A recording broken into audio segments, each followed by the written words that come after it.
Good morning, everyone! So for today's video, I'm going to be talking about how I take care of my skin whenever I have an allergic reaction to a skincare product or whenever my skin breaks out because of a particular skincare product. So I'm going to show you guys what my skin looks like, kind of what it looks like as it heals, products I use, how I try to take care of my skin. I know it can get tricky. And the fact of the matter is that a lot of us have experienced this. Now, I know I'm going to see in the comment section down below, so let me go ahead and throw a couple of disclaimers out there before I get started with this video. Now, number one, for the most part, majority of the time, I do patch test my skincare products. I actually kind of patch test it right here, underneath my ear, on the side of my neck, kind of on the side of my jaw a little bit, just to see how my skin reacts. Well, sometimes you get a little lazy, and I know all of us have been there. So if you are basically a saint and have never made that mistake before where you just slap a skincare product on your skin, why are you here to begin with? I think you just like to see me in pain. Yeah. And that's just sad. Now, number two, this may be news to some of you guys, but I am not a doctor and I am not a dermatologist. So I'm just sharing with you guys my experience and what I do and how this works with my skin. Now, of course, if you do have a reaction and it is severe or you feel like you need to find or seek professional care, definitely do so. Go to your doctor, your dermatologist, or your primary care practitioner and see what they have to say, because they might be able to prescribe you something that'll work and help heal your skin. Like I said, I'm just sharing with you guys what I do with my skin. I've gone to the doctor before when I've had these reactions. I kind of get told the same thing. So now that I've had it happen to me so many times, I've kind of nailed down, I guess, how I treat my skin. Okay, so now that I've kind of laid those disclaimers out, let's go ahead and get started into the video. I also wanted to include some pictures of what my reaction looked like so you guys could kind of see what I was working with. So this is the first day after the initial reaction. As you can see, my skin is irritated, and at this point my skin was really red and blotchy and super itchy. Now this is a great picture, I know, but you can kind of see my cheek there, or my side profile, and see that it's really red and irritated still. This is a couple days in. If you can't really tell, well, enjoy this picture of me cuddling with my cat. Now this is about a week in, and you can see my skin obviously still red, itchy, and irritated, but I'm starting to get bumps, a lot of raised little bumps on my skin, and also this is the point that my skin usually starts to peel. Now this is 2 weeks in, and don't I look super happy? Not. If you can't see those raised bumps on my forehead, let me get a little closer for you. Yeah, it sucks, and they're starting to really get raised. Here's a video so you can kind of see what it looks like, and at this point, this is when it looked the worst. And from this point, it just slowly got better, but my face looked like this for a couple days, and then they started to go away. Now, the first thing I want to cover when it comes to talking about this topic is patience. Now, I know absolutely how frustrating it is when you get a reaction, especially when it's on your face. Number one, it's painful because it's peely and it's rashy, it's itchy, and it's on your face, so it's very distracting, it's hard to sleep. I have been there a bunch of times and I know how it feels. Now when I had this last reaction, I had it in the beginning of April, and now it's about a little over a month later and my skin's just getting back to normal. So I know when you're like Googling it online, they say rashes tend to clear up in a week to 2 weeks. Honestly, in my experience, the rash might kind of clear up, but my skin is still kind of dealing with the aftermath, whether it's peeling or super dry or kind of cracky feeling. It's still dealing with that for up to a month to 2 months later. So these reactions do kind of stick around for a while, so just keep that in mind. Don't rush anything, and don't try to kind of find a little shortcut to healing your skin. The best thing for your skin is time and just kind of letting your body do what it needs to do to heal itself. Now, of course, when you have any type of reaction, you need to keep your skin clean. And a very important thing when it comes to having irritated skin is trying to balance out your skin and not messing too much with the pH of your skin. So the cleanser that I was actually using was just one I randomly picked up. This is from Innisfree, and this is a Blueberry Rebalancing 5.5 cleanser. This worked well for my skin. I use this in the morning just to kind of wash off anything, obviously my moisturizer from overnight, or dirt, grossness. So that was what I used in the morning. And also morning and night, I always just use my Soft. This is a fragrance-free lid scrub. This is not something that's really related to contact dermatitis. It's actually more with my eyes.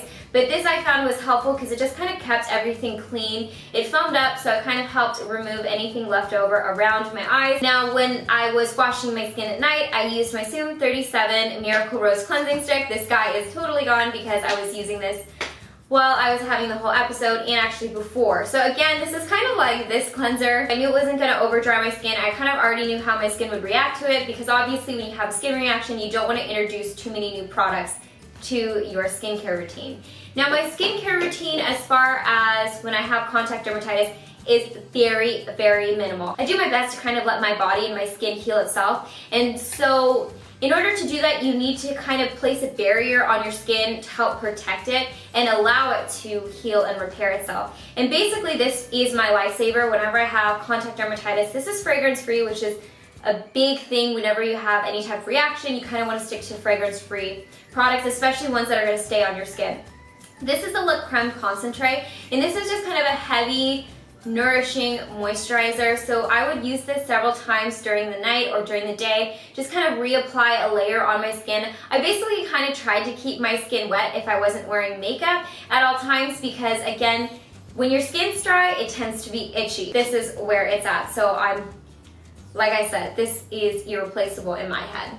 But that's pretty much it as far as my skincare routine goes. It's basically just cleansing and this. Now, of course, during the day, I wanted to also protect my skin from sun exposure because my skin is already vulnerable. Like I said, my skin goes through a process of peeling whenever I have contact dermatitis, so you want to make sure you protect that skin, that new skin that's coming up, or the irritated skin underneath, so always a good SPF is good. Again, this is just something I was using at the time that I didn't want to switch out because I didn't want to have my skin being kind of thrown out of loop by using too many different products. So I use this. This is from Goodal, and this is the Mild Protect Watery Sun Cream. This has an SPF of 30.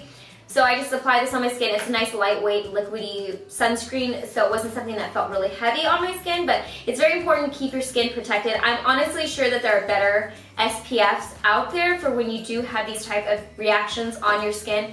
Again, I just felt comfortable using this. And also with a lot of products or skincare that I'm using, I spot test it on my face just to make sure it doesn't burn or if it doesn't irritate the already irritated skin. If it starts burning or it's irritating it, I immediately wash it off and try something different. Now let's go ahead and talk about some treatments that I do to relieve the itchiness and the irritation. Now, for me, the worst part of getting any type of reaction like this is the itchiness because it's just like so uncomfortable. I'm like constantly like patting my skin trying to help relieve the itch because you don't want to itch it because obviously that'll make it 10 times worse.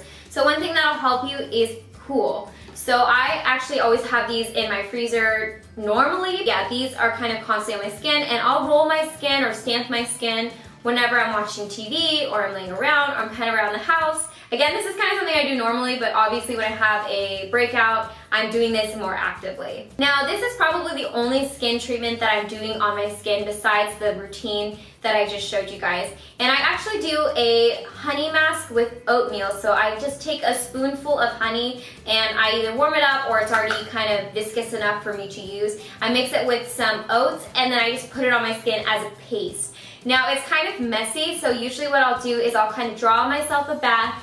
I get some green tea bags and I throw them in the bath because green tea is also good for repairing the skin and helping protect the skin. And so I just kind of throw 2 or 3 green tea bags in the bath, hop in the bath, and then I apply this paste onto my skin. I lay back and I keep that paste on my skin for as long as possible. Now, because it is that paste, it does kind of help with the itchiness.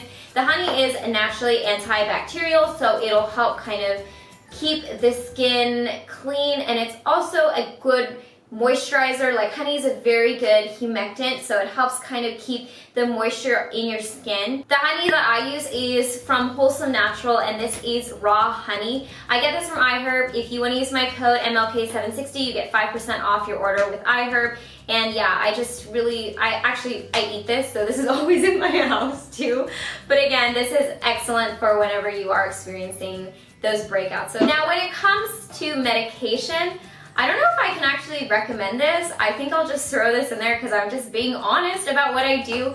I take Benadryl whenever I have a reaction on my skin. Benadryl is obviously for allergies, you know, like pollen or dander or pets or anything like that, but actually Benadryl, since it's an antihistamine, it helps with the itchiness of your skin. Now, I'm not taking this obviously for a month. I really just take it at night before I go to bed because this makes you drowsy for like the first week. And so that's obviously when it's the worst. It'll help with the itchiness. It helps you sleep because, like I said, when your skin is itchy, especially in your face, it's hard to sleep. Ugh. It's the worst. Now, another thing I just want to brush on before I close out this video is wearing makeup. Now, the thing with contact dermatitis is, for me personally, I will still wear makeup. Obviously, I try not to, but there's going to be occasions where I need to wear makeup during that month period. I can't just like not wear makeup for a month. For most of us, it's unrealistic. So I do my best to protect my skin before I apply my makeup, so my makeup isn't sinking into my breakout, or it's not sinking into any areas that are peeling or irritated. Now, obviously, if you're having a severe reaction, I definitely recommend to stay away from makeup, and I'd also recommend to go check with your doctor and make sure that it's okay to wear makeup. I will use the moisturizer, obviously the sunscreen, and then I'll use this. This is also something I've had, and I thought, okay, I need to keep my skin moisturized, so I tried this, and this is from First Aid Beauty, and this is the Coconut Skin Smooth Priming Moisturizer. And this is actually safe for sensitive skin, so this is actually formulated for people who have breakouts and things like that, and kind of other skin irritants, not necessarily contact dermatitis, obviously. But I would apply this onto my skin, and because it is a moisturizing primer, it doesn't kind of pull out your natural oils like some other oil preventing primers, if that makes any sense. So this was just another barrier I could put on my skin and then put foundation on top, and I knew that it was absorbing the embryo leaves first, and then kind of the sunscreen, and then this not really, and not too much of the foundation. Does that make sense? I know it seems like I'm a doctor, I'm a professional, but I'm not. So yeah, that's pretty much what I do when I have a reaction or a breakout to a skincare product. Like I said, it's totally normal, and a lot of us have experienced it at one point or another in their life.